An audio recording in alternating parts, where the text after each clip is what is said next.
Some stories haunt you long after they're told. Welcome to Only True Horror. They say ignorance is bliss. In the early 1900s in Key West, Florida, a peculiar doll named Robert arrived at the home of young Robert Eugene Otto. Locals whispered that the doll was no ordinary toy. Its lifelike eyes seemed to follow you, and an unsettling aura surrounded it. Children in the neighborhood feared its presence, and strange occurrences began almost immediately. Tonight, we step inside the Otto home to uncover the origins of the doll that would become America's most infamous cursed toy. Robert was given to young Robert Eugene Otto, a boy from a wealthy Key West family. He adored the doll, dressing it in a sailor's suit and carrying it everywhere. Soon, the boy began speaking to Robert as if the doll were alive. But the disturbing part came when neighbors and servants reported hearing the doll reply. Its voice deep, cold, and nothing like a child's. Not long after Robert arrived, the Otto household was filled with strange sounds. At night, servants claimed they heard hushed conversations coming from Eugene's room. Two distinct voices, one belonging to the boy and the other, eerily different. When the door was opened, only Eugene and the doll sat together in silence. The whispers would stop instantly, as if Robert himself had been listening. One night, screams echoed through the Otto home. Eugene's parents rushed to his room, only to find the door locked from the inside. The boy cried out in terror, claiming Robert was moving on his own. When the door was finally forced open, the room was in chaos. Furniture overturned, toys scattered, and Robert the doll sitting upright on the bed, staring blankly at the frightened child. The Otto family's servants grew uneasy in Robert's presence. They claimed the doll would blink or shift when no one was watching. Footsteps echoed through empty halls, and laughter, childlike, yet not Eugene's, was heard late at night. Some servants refused to enter the boy's room at all, insisting that Robert carried a curse. Over time, many left the household, unwilling to live under the doll's eerie gaze. Whenever mischief struck the Otto home, broken vases, overturned chairs, or missing silverware, young Eugene would point to the doll and simply say, "Robert did it." At first, his parents dismissed it as childish imagination, but the accidents grew stranger, harder to explain. Each time, Robert was always found nearby, propped in a chair or staring silently from the corner of the room. Neighbors claimed that when the Ottos were away, Robert could be seen moving from window to window, watching the street below. Children avoided walking past the house, swearing they saw the doll's head turn to follow them. Adults dismissed it as superstition, yet many admitted feeling uneasy under Robert's silent gaze. His reputation as more than a toy was quickly spreading through Key West. At night, the Otto family often woke to the sound of footsteps echoing through empty halls. The noises were small, light, almost like a child's, but Eugene was always asleep in his bed. When the family investigated, they would find nothing, except Robert, sitting in a new spot, as if he had been walking the halls alone. Those who spent time near Robert swore his face would change. Sometimes his painted smile seemed to curl into a frown. Other times his eyes appeared darker, alive with something sinister.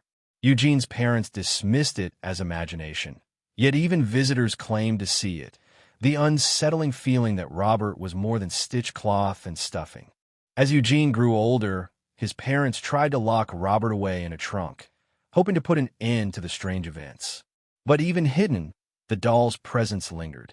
Servants claimed they heard scratching from inside the trunk at night, and sometimes muffled giggles.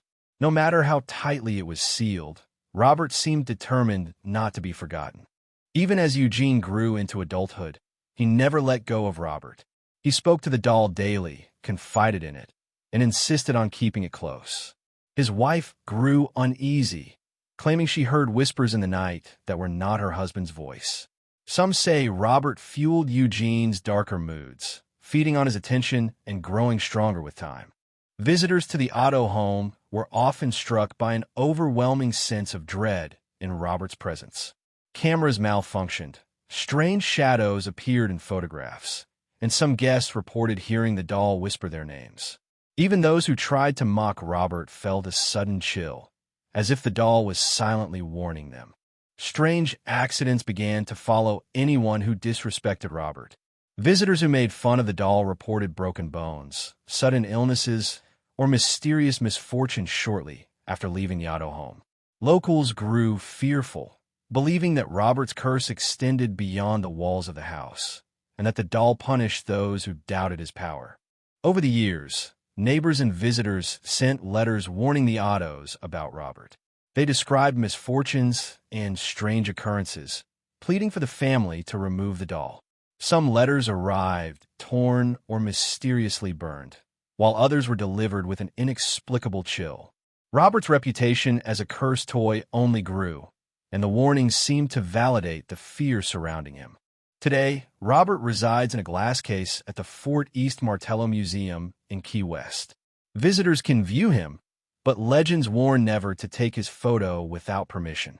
Those who ignore the warning often report misfortune, strange sounds, or shadowy figures in their photographs.